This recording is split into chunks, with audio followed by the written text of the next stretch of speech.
শনিবার শিল্প ও বাণিজ্য মন্ত্রী শান্তনা চাকমা স্কিল ডেভেলপমেন্ট দপ্তরের অধীনে ক্ষমতায়নের যাত্রা নামে দুটি স্কিল ভ্যানের ফ্ল্যাগ অফ করেন। এই অনুষ্ঠানে মন্ত্রী ছাড়াও উপস্থিত ছিলেন শিল্প ও বাণিজ্য দপ্তরের প্রতিমন্ত্রী বিশ্বজিৎ দেববর্মা, কর্পোরেটর প্রদীপ চন্দ এবং ত্রিপুরা ক্রিকেট দলের ক্রিকেটার মণিশঙ্কর মুরা সিং। রাজ্যের বেকার যুবক যুবতীদের দক্ষতা বৃদ্ধির মাধ্যমে কর্মসংস্থানের সুযোগ করে দিতে রাজ্য সরকার নিরলস প্রয়াস চালিয়ে যাচ্ছেন।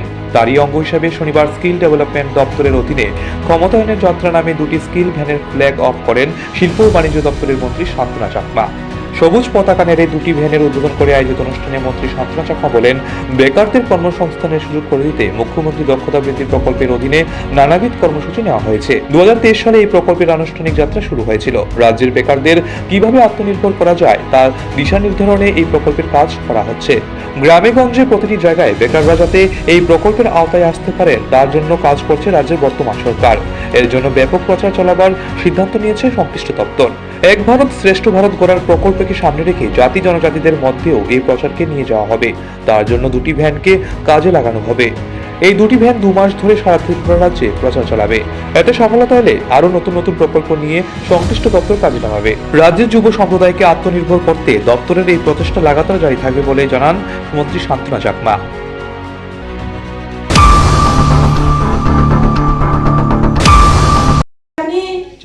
যে আমাদের যে মুখ্যমন্ত্রী দক্ষতা উন্নয়ন প্রকল্প, সেই প্রকল্প 2023-24 জুলাই মাসে আমরা শুরু করেছি এবং এই প্রকল্পটি 5 বছরের প্রকল্প এবং সেখানে কস্ট হচ্ছে, প্রজেক্টের কস্ট হচ্ছে 50 crore 50 কোটি।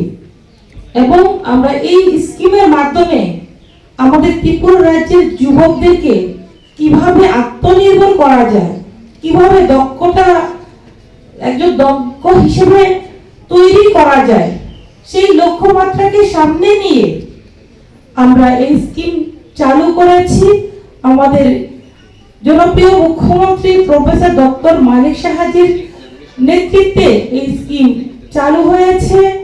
আজকে আমরা প্রত্যেকে একে অপরের সহযোগিতায় আমরা যদি চেষ্টা চালিয়ে যাই তাহলে অবশ্যই সব সাকসেস হবে।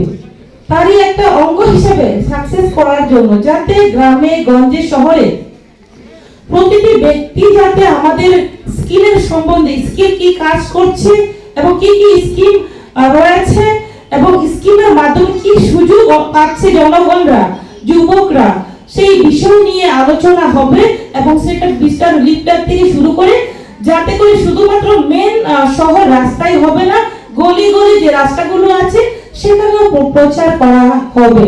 কারণ আমরা চাই ত্রিপুরাকে এক ত্রিপুরা শ্রেষ্ঠ ত্রিপুরা গড়তে, আমরা চাই এক ভারত শ্রেষ্ঠ ভারত গড়তে। তার জন্য আমাদেরকে সবাইকে একত্রিত হতে হবে। তার জন্য আমাদের কাউকে বাদ দিলে চলবে না, জাতি জনজাতি আমাদের সমানভাবে এগিয়ে যেতে হবে। তার জন্য আমাদের এডিসি নন এডিসি সমস্ত এলাকাকে আমাদের সমান নজরে দেখে উন্নয়ন করতে হবে। তার জন্য আমরা আমাদের দপ্তর আমরা উদ্যোগ নিয়েছি যে আমরা মোবাইল ব্যানের মাধ্যমে যে কুশল ব্যান যেটাকে বলা হয়, তো সেটাকে আমরা সমগ্র ত্রিপুরা রাজ্যে চালাবো।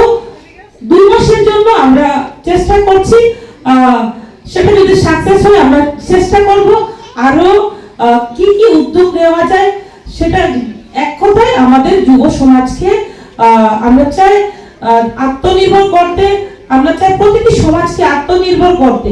তার জন্য সেই উদ্যোগ, যেমন এক্সাম্পল আজকে যদি আমরা লক্ষ্য করি 2018 সাল থেকে যে আমাদের ত্রিপুরা রাজ্যে কি হয়েছিল, বিগত দিনে আমরা দেখেছি এসএইচজি গ্রুপ, স্বল্প সংখ্যক এসএইচজি গ্রুপ ত্রিপুরা রাজ্যে ছিল।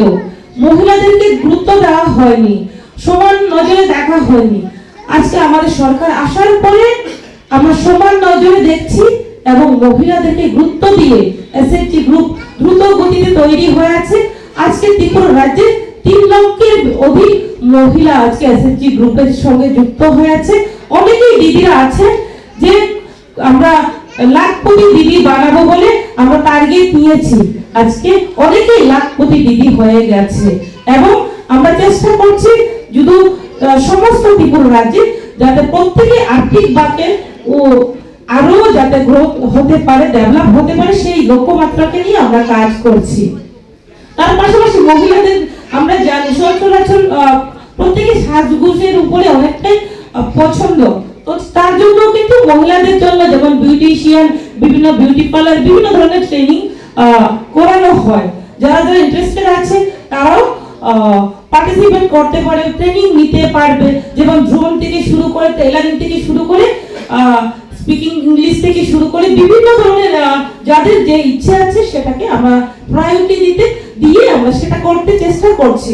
অলরেডি আমরা আমাদের স্কিল ডাইরেক্টর সঙ্গেও আমরা ডিসকাশন করেছি যে একটা পোর্টাল তৈরি করে যাতে করে যারা দূরে বাড়ি আগরতলা পৌঁছাতে পারে না, ফিজিক্যালি আসতে পারে না, তাদের জন্য যদি অনলাইন কোনো একটা অ্যাপস থাকে তাহলে তাদের চাহিদা কি আমরা সেটাকে জানতে পারবো। সেই অনুসারে আমরা সেখানে যদি দেখা যায় সেখানে তাদের কোনো প্লাম্বিং এর কাজ শিখতে চায়, কোনো টেইলারিং এর কাজ শিখতে চায়, যে কোনো কিছু হতে পারে, তাদের নিজের যে জিনিসটা আমি নিজে ইচ্ছে, যে জিনিসটা আমি জানতে চাই সেটাকে যদি শেখানো হয়, সেটা যদি আমার মনের মতো হয়, তাহলে কি ইচ্ছে বাড়বে, উৎসাহ বাড়বে, তাহলে দ্রুত গতিতে আমরা জানতে পারবো।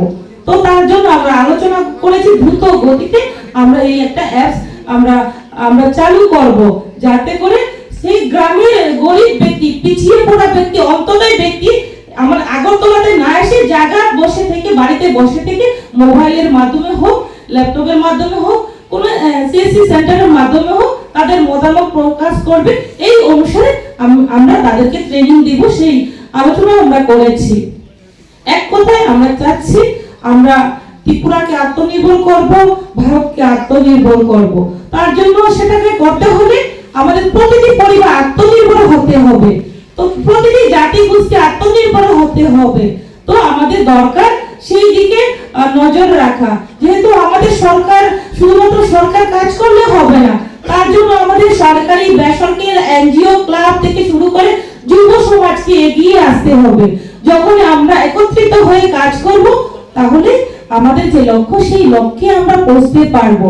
তার জন্য আজকের এই প্রোগ্রামের মাধ্যমে আমি প্রত্যেকের কাছে পৌঁছাতে চাই, যেহেতু মিডিয়া দাদারা রয়েছেন ওনাদের মাধ্যমে পৌঁছাতে চাই, যাদের ইচ্ছে রয়েছে আমাদের মাধ্যমে যোগাযোগের মাধ্যমে তাদের কি ওনারা ট্রেনিং করতে চান, স্কিল কি তারা করতে চায়, সেটার উপর নির্ভর করে আমরা চেষ্টা করব আগামী দিনে তাদেরকে সুযোগ দেওয়ার।